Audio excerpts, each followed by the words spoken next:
Alright mga ka-plastic, and this is me again, Big Sue. Right back at it again with another Showtime suspended content. At nakita nyo naman po sa caption na ito na pinatawan na po ang It's Showtime ng 12-day suspension sa ahensya ng programa. Inanunsyo ng MTRCB ng kanilang press conference ngayong hapon ang pagbasura na inihaing ng motion for reconsideration ng Showtime. 'Di ba? Ibinasura. So meaning walang kwenta yung pagka-apila nila. So panoorin natin yung video kung ano yung desisyon ng MTRCB sa kanila. Ladies and gentlemen of the press, good afternoon. Today, we would like to announce that the Movie Television and Video Classification Board has issued its resolution affirming its 17 August decision to suspend the noontime television program in Showtime for the same period of 12 airing days. This, in effect, denies the motion for reconsideration filed by GMA Network Inc. and ABS-CBN Corporation. To recall, the aforementioned networks were given 15 days to submit their respective motions for reconsideration regarding the July 25, 2023 episode of the live noontime television program, wherein during the show,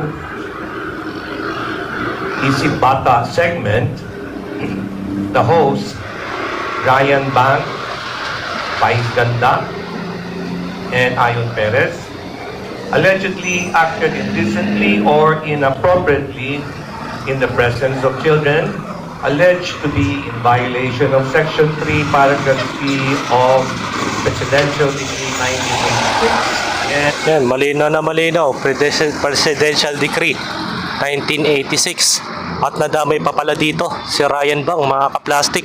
At malinaw na malinaw na nakita niyo naman sa video kung gaano kalaswa yung ginawa nila Ayon Perez at ni Vice Ganda sa harapan pa mismo ng mga kabataang nakikurious kung ano yung nangyayari doon sa kanilang pinaggagawa sa icing. Di ba?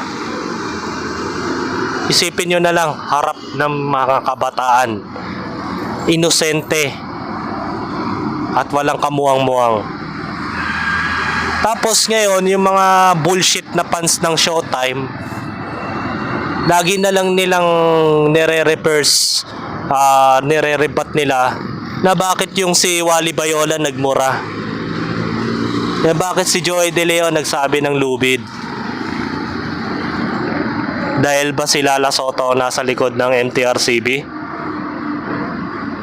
Yan kasi ang iniisip ng mga tao, mga fans ng Showtime.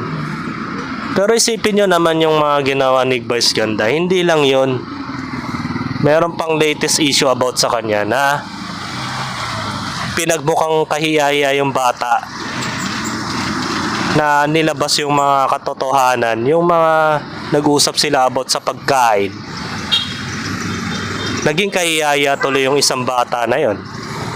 Habang to be honestly, yung isang bata na nagsasabi regarding do sa pagkain na ini-interview ni Vice Ganda nung araw na yon. Sa segment pa rin ng Isip Bata yon.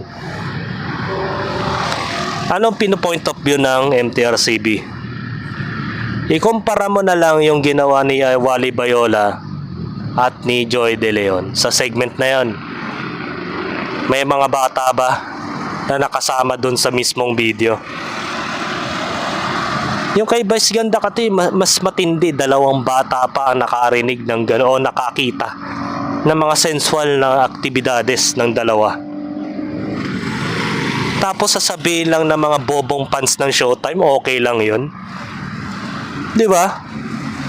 Mag-isip-isip nga kayo. Kayo ang lumugar sa kalagayan ng dalawang bata. Yung anak mo na walang kamuang-muang. nakikita yung dalawang taong naggaganunan sa live TV. Ultimo nga yung content ni Tony Poller, mga kaplastik.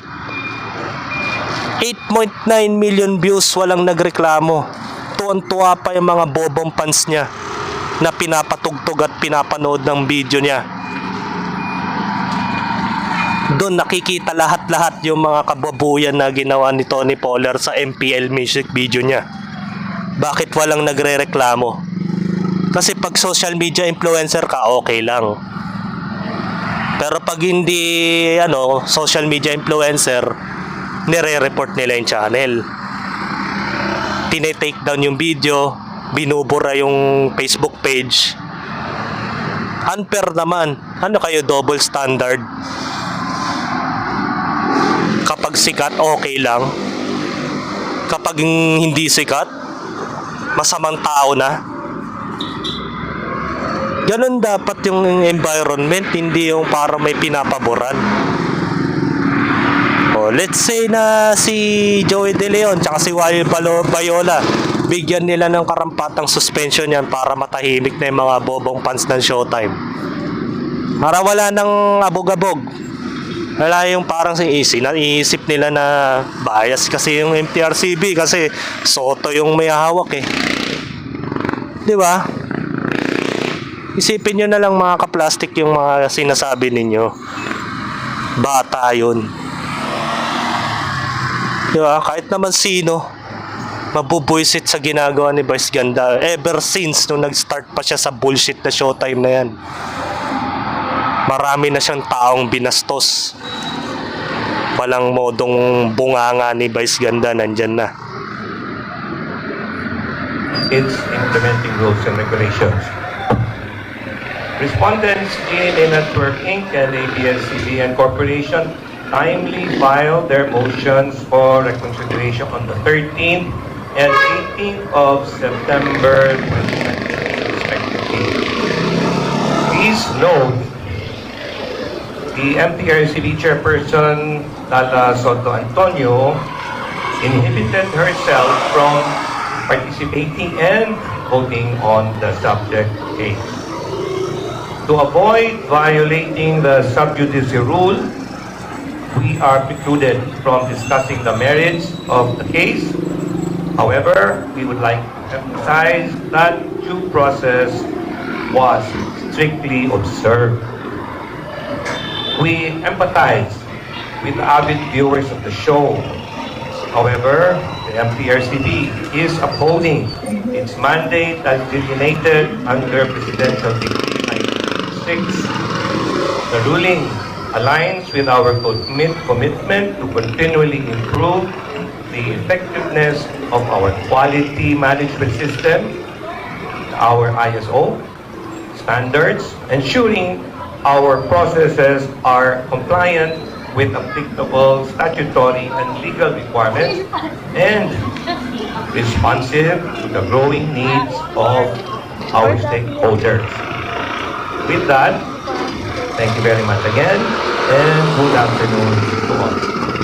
Alam mo mga ka-plastic, ang pinopoint of view ko lang naman kasi, kapag kayo isang viewers, huwag nyo ilalagay yung sarili ninyo na tagahanga kayo ng gusto.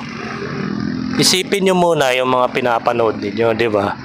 Maging metikuloso tayo sa panonood natin ng mga programa. Ano na lang kung pagbibigyan na lang natin sila dahil sikat sila? Ano na lang ang mangyayari sa environment ng mainstream? Pati na rin sa social media. Dumadami mga toxic na vlogger. Dumadami na rin yung mga toxic na artista na gumagawa ng mga ganyang bagay. Tapos sasabihin nyo okay lang yan. Solid kapamilya kayo. Solid showtimers kayo. Pero hindi nyo naisip yung mga bata. Tinatanggalan nila ng binabasag nila yung pagiging inosente nila sa maagang paggagawa ng mga sensual na content.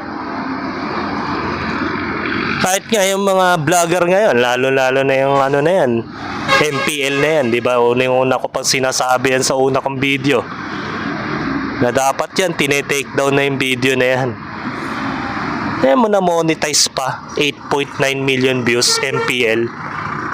Tony Fowler. Sos Mariosep. Ano ba ang utak ng mga tao ngayon, no? Kapag sikat, okay lang. Kapag hindi sikat, putya, dinidisgrace nyo yung tao. Dinidegrade nyo yung pagkatao ng mga small vlogger. Maging patas naman kayong tumingin, di ba? Huwag naman kayong magpakabobo, di ba? Kung hayaan na lang natin na ganyan ang gagawin ng mga artista, ano na mangyayari sa telebisyon ngayon?